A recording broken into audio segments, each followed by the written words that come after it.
येत्या 22 तारखेला बैलगाडा 16 एक नाशिकमध्ये हिंदकेसरी असा मैदान गणेश भाऊ बनकर यांच्या वाढदिवसानिमित्ताने येत्या परवाच्या तारखेला 22 तारखेला मोठ्या उत्साहाने आणि मोठ्या आनंदाने आपल्या शेतकऱ्याचा जिव्हाळ्याचा खेळ आणि आम्ही दोघे या मैदानासाठी आणि जमलं तर महाराज पण आपल्या गोठ्यावर आहे, विदर्भाची शान.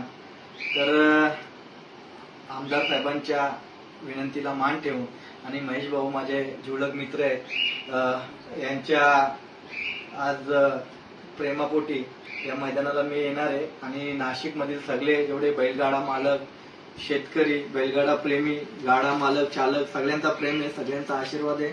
अखंड महाराष्ट्राने तिथे मला प्रेम दिलेलं आहे. या अखंड महाराष्ट्राच्या जनतेच्या, शेतकऱ्याच्या प्रेमापोटी त्या मैदानासाठी मी उपस्थिती ठेवणार आहे. सगळे जेवढे गाडा मालक असतील आपले सगळ्यांची उपस्थिती ठेवा आणि या मैदानाची शोभा कशी वाढेल आणि मैदान अतिशय चांगल्या रीतीने कसं होईल याचा आपण चांगल्यापैकी आनंद घेऊ आणि लागू. येत्या 22 मे 2025 रोजी नाशिक जिल्ह्यात एक मोठ्या बक्षिसाचं आगळं वेगळं स्वरूपाचं देखणं मैदान संपन्न होते.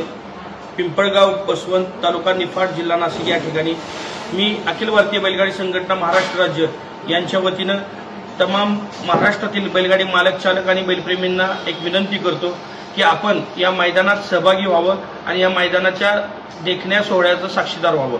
हे मैदान आपल्या नाशिक जिल्ह्याचे सुपुत्र आणि कार्यसम्राट आमदार दिलीप काका बनकर यांच्या मार्गदर्शनाखाली आमचे युवा उद्योजक आणि युवा नेते गणेश भाऊ बनकर यांच्या वाढदिवसानिमित्त संपन्न होते. तर या मैदानात महाराष्ट्रातील विदर्भ, मराठवाडा, खानदेश, कोकण, मुंबई व पश्चिम महाराष्ट्र येथील सर्व बैलगाडी मालकांनी उपस्थित राहून या मैदानाची शोभा वाढवावी. हे मैदान युवा महाराष्ट्र केसरी दर्जाचं मैदान संपन्न होते आणि इथून पुढे नाशिक जिल्ह्यात जी मैदानं होतील ती पारदर्शक आणि स्वच्छ पद्धतीची आयोजित केली जातील. नाशिक जिल्ह्यात गणेश भाऊंसारखे युवा सहकारी या मैदानासाठी किंवा बैलगाडी शर्यतीसाठी आपला पूर्णपणे वेळ देत आहेत आणि बैलगाडी मालकांच्या ज्या काही असंख्य अडचणी आहेत त्या जाणून घेत आहेत याचा मला संघटनेच्या वतीनं सार्थ अभिमान वाटतो. आणि गणेश भाऊंना मी विनंती करतो की आपण नाशिक जिल्ह्यातील बैलगाडी मालकांच्या, चालकांच्या पाठीशी असाच खंबीरपणे हात ठेवून तेथील बैलगाडी मालकांना न्याय मिळवून द्यावा.